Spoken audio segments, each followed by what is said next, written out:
do sertão do Mato Grosso ao interior de Minas Gerais, passando pela vastidão dos campos gaúchos, surge no romance romântico a imagem de um país grandioso. A descrição de espaços e costumes desconhecidos estabelece o confronto entre tipos rurais e urbanos, ampliando assim o conhecimento que se tinha do Brasil na primeira metade do século XIX. Na imagem, as pessoas parecem conversar enquanto a moça borda. Há entre elas um clima de familiaridade. Trata-se provavelmente de pessoas que se conhecem. E essa familiaridade, quase domesticidade, nos sugere um ambiente onde todos se conhecem e não fazem muita cerimônia. Geralmente, esse tipo de ambiente é mais comum nas cidades pequenas do interior do país. Por outro lado, nos grandes centros urbanos, as pessoas são mais anônimas e as transações comerciais mais impessoais, uma consequência natural do maior número de habitantes dessa cidade. O fato das 3 pessoas estarem sentadas conversando e realizando suas tarefas cotidianas mostra que se sentem inteiramente à vontade. O homem sentado usa um poncho e sobre a sacola largada no chão vê-se uma sanfona. É pouco, mas esses elementos podem indicar que trata-se de uma venda no sul do país. Nas obras do romance regionalista é apresentada uma sociedade rural de comportamentos e valores bem diferentes daqueles da corte. O país que surge dos romances regionalistas configura-se como gigantesco na extensão e arcaico nos costumes.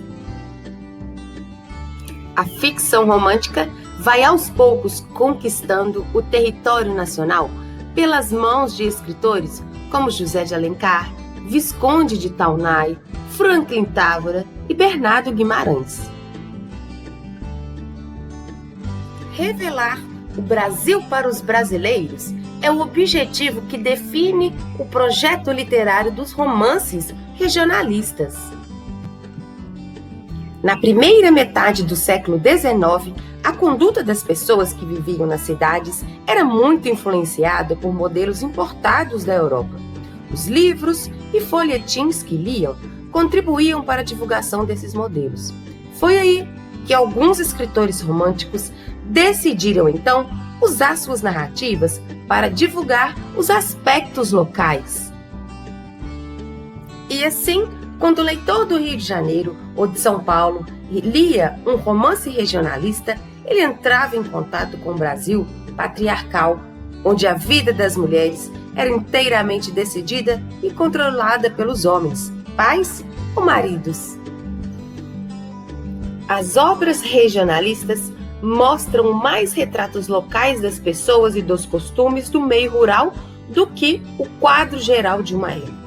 Além disso, transfere para o sertanejo, o homem do interior, a responsabilidade de representar o elemento nacional, que lá nos romances indianistas era simbolizado pela natureza e pelo índio.